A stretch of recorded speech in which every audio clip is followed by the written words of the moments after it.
पूर्णिमा जी नमस्कार, सारे को पैनलिस्ट को भी नमस्कार। मैं सुन रहा था अभी, थोड़ा सा मुझे समय दीजिएगा।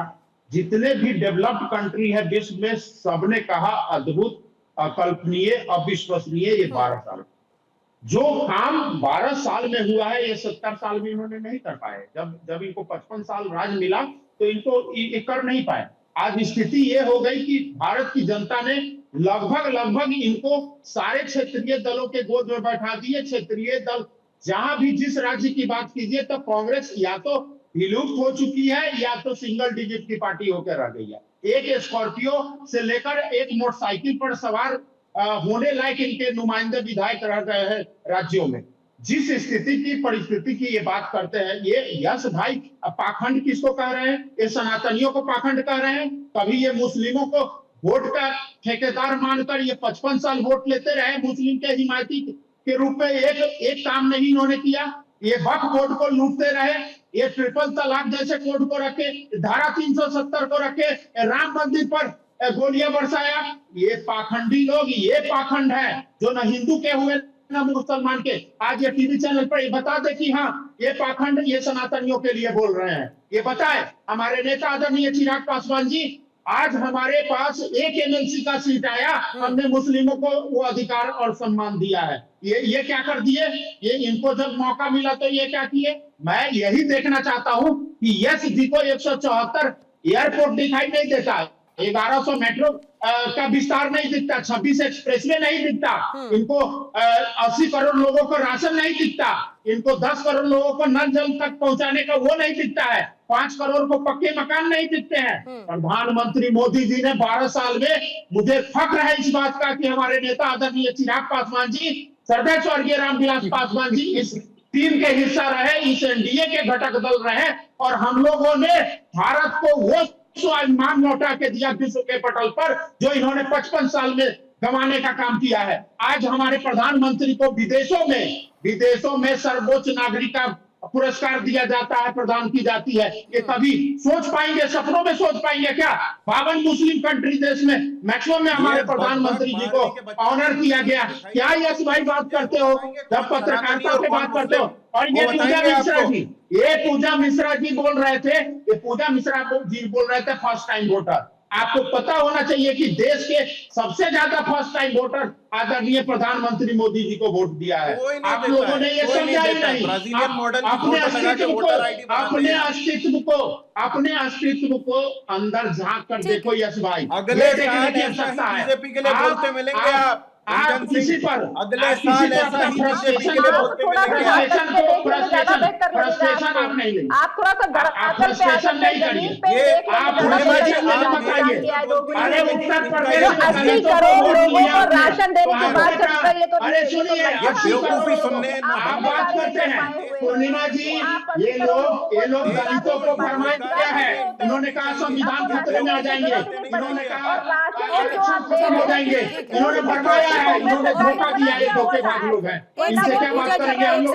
पूजा जी लज्जा नहीं है। हम कह रहे माननीय प्रधानमंत्री जी का आपको चरण वंदन करना है, करिए। पूजा जी हमें कोई आपत्ति नहीं, मैंने बधाई दी, लेकिन इसका मतलब ये नहीं कि किसी की बातें लगती हैं,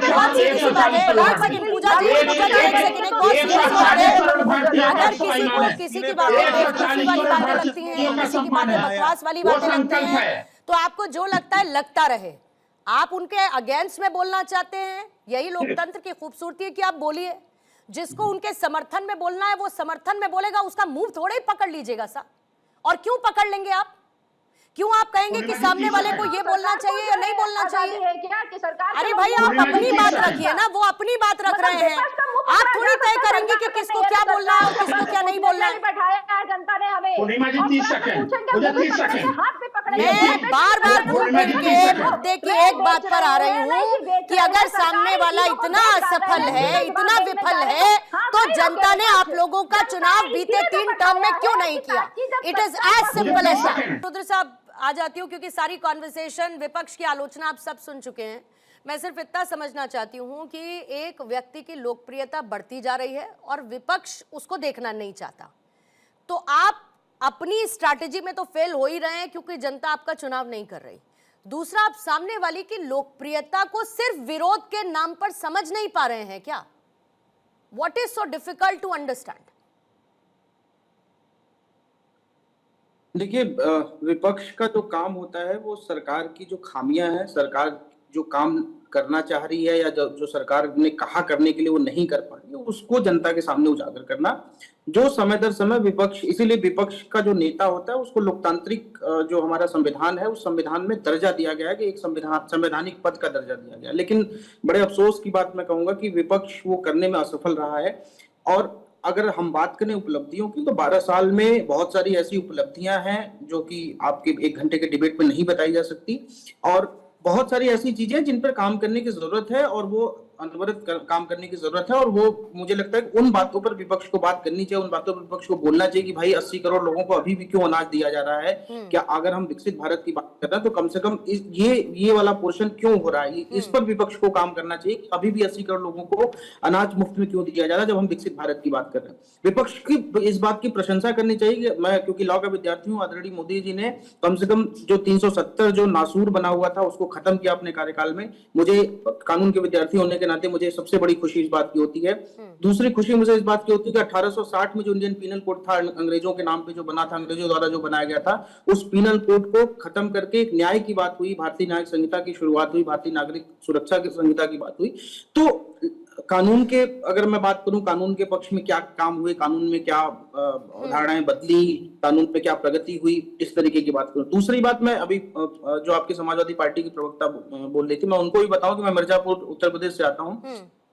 जब मैं पहले, इस समय मैं अपने गांव में हूं, जब मैं पहले गांव आता था, हमारी छुट्टियां चल रही हैं, तो पहले लाइट जो है एक हफ्ते दिन में आती थी, एक हफ्ते रात में आती थी। आज कम से कम ये है कि कम से कम 17 घंटे 18 घंटे बिजली आ रही है। हम गांव में आ सकते हैं, पहले हम सोच भी नहीं सकते थे गांव जाएंगे, गर्मी है, ये कम से कम ये छोटी छोटी बातें, बड़ी बड़ी बातों की हम बात करते हैं, आप सब लोगों ने बात की, लेकिन छोटी छोटी बातें जो हम स्वच्छता की बात करी, उज्ज्वला योजना की बात करें, तो ये नहीं आ रही है, 3 दिन में एक आध दिन आ जा रही है, भिजवा दीजिए। बड़ी समस्या में है भदोही जिले वाले लोग। ठीक है, ठीक है। मेरे पास भदोही और प्रयागराज बगल का जिला है, वहां नहीं आ रही है बिजली, भिजवा दीजिए। आपके 18 घंटे आ रही है, कम से कम इधर 8 ही घंटे आ जाए। ठीक है। 48-48 घंटे नहीं आ रही है। मैं आपको ग्राम सभाओं के नाम बता दूं, और समाजवादी पार्टी ने तो उत्तर मेरा प्रदेश जो में है सरकार रहते एकदम गांव देहात तक बिजली पहुंचाई थी ना पूजा जी। फोटो शेयर करते हैं आप लोगों ने तो एकदम गांव देहात तक ऐसी बिजली पहुंचा दी थी कि बस पूछिए ही मत, इतना शानदार आप लोगों ने। बिल्कुल पूर्णिमा जी, काउंटर बिल्कुल करना बहुत है, ज्यादा पता है, पता है। पता है, बिल्कुल पता है कितना अरे काम हुआ था, रंजनी बहुत अच्छे से बताइए, पता है। आप चरण चुम्बन बहुत करने अच्छे के लिए मुझे आए, 30 सेकंड के लिए आप काउंटर लोग करना है। अपना अपना कोई कूल जो है, कितनी जल्दी ना तो लूज वजूद करते हैं रखेंगे, ना पूजा बात जी। रखेंगे, अरे और उसके जाइए, करेंगे, अब हमें आकर ये एग्जाम सब देने लग आपके जाएंगे। एक्चुअली में मुझे कहना नहीं चाहिए, लेकिन आप लोग अपने कैरेक्टर को खुद एक्सपोज करते हैं जब आप किसी टीवी एंकर से बात करते हैं। अरे जाइए, आपका कैरेक्टर एक्सपोज बहुत अच्छी बातें होना चाहिए, और देखने वाले को ये समझना चाहिए मैडम कि आपका रवैया क्या है और उसमें कितनी तमीज है और कितनी बदतमीजी है, ये देखना चाहिए लोगों को, ये देखना चाहिए। यही तरीका, यही रवैया आप लोग अपनाते रहिए, बहुत आगे जाएंगे।